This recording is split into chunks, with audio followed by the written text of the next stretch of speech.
30-40 సంవత్సరాల్లో చూసాము. కానీ ఈరోజు ఏదైతే మన ముందు చూస్తున్నామో యంగ్ ఇండియా పోలీస్ స్కూల్, అది ఎప్పుడు కూడా మనము ఊహించలేదు. చాలా ముఖ్యమైన అంశం చదువు. చదువు గురించి మనం ఎప్పుడు కూడా ఆందోళన చెందుతూ ఉంటాం. అయితే దాని గురించి ఈరోజు రాష్ట్ర ప్రభుత్వం మరియు ముఖ్యమంత్రి గారు ఒక చాలా పెద్ద చొరవ తీసుకొని ఈ స్కూల్ని శాంక్షన్ చేయడం, మీరు అందరు కూడా మీ పిల్లలు అందరు కూడా దీంట్లో చదవాలని ఒక దృఢ సంకల్పంతో వారు ఈ నిర్ణయం తీసుకోవడం జరిగింది. అయితే అక్టోబర్ 21వ తేదీ మార్టిర్స్ డే రోజు దీని శంకుస్థాపన అనేది జరిగింది. ఆ రోజు ఇక్కడ ఏదైతే మెయిన్ క్యాంపస్ ఉందో 50 ఎకరాల్లో ఏదైతే స్కూల్ రాబోతుందో అక్కడ శంకుస్థాపన చేయడం జరిగింది, కార్యక్రమం జరిగింది. డిసెంబర్ మొదటి వారంలో ముఖ్యమంత్రి గారు ఈ స్కూల్ని మీరు చూడాలి, వ్యక్తిగతంగా దీని పనులు వేగవంతం చేయాలని వారు చెప్పడం జరిగింది. అయితే నేను వారిని వెళ్ళి సంప్రదించిన సందర్భంలో అసలు మీ విజన్ ఏంటి, ఈ స్కూల్ ద్వారా మీరు ఏమి ఆశించదలుచుకున్నారు అనేది వారిని నేను అడిగి తెలుసుకున్నాను. వారు చెప్పిన విషయాల్లో కొన్ని ముఖ్యమైన అంశాలు ఏంటంటే, పోలీస్ వారు ఎప్పుడు కూడా వారి డ్యూటీస్ నిమిత్తం బయట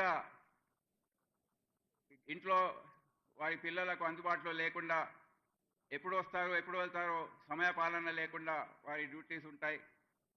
ప్రజల రక్షణ గురించి వారు ఎక్కడెక్కడో పోస్టింగ్స్ ఉంటాయి.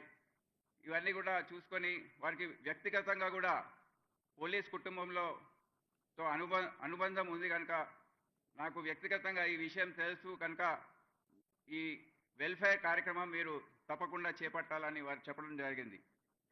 అదే కాకుండా సైనిక్ స్కూల్ మరియు ఆర్మీ స్కూల్స్ గురించి మనం వింటుంటాం.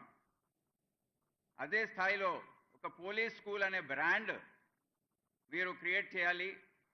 జాతీయ అంతర్జాతీయ స్థాయిలో కూడా ఇది గుర్తింపు చెందాలని వారు చెప్పడం జరిగింది.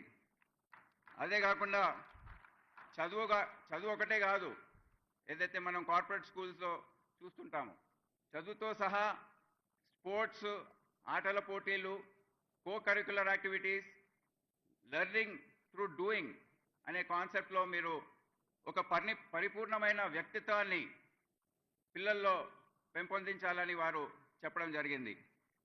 అయితే వెళ్తూ ఇంకోటి కూడా చెప్పారు, ఇది ఈ సంవత్సరం అకాడమిక్ ఇయర్లో ప్రారంభించే ప్రయత్నం మీరు చేయండి అని చెప్పారు.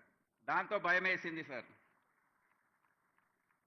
ఎందుకంటే ఇది గత సంవత్సర కాలంలో కూడా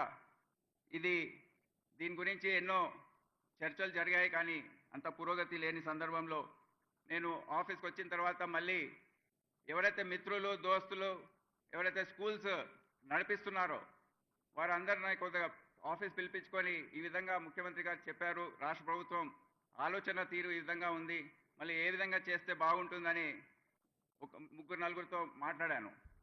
దాంట్లో ముఖ్యంగా నాకు crimson group of schools owner యజమాని విశాల్ గోయల్ గారి ఆలోచన తీరు చాలా బాగా నచ్చింది. వారు చాలా ప్రాక్టికల్గా, చాలా నైపుణ్యం మరి ఎక్స్పీరియన్స్ వారికి ఉన్నట్టు నాకు అర్థమైంది. తర్వాత తెలుసుకుంటే దాదాపు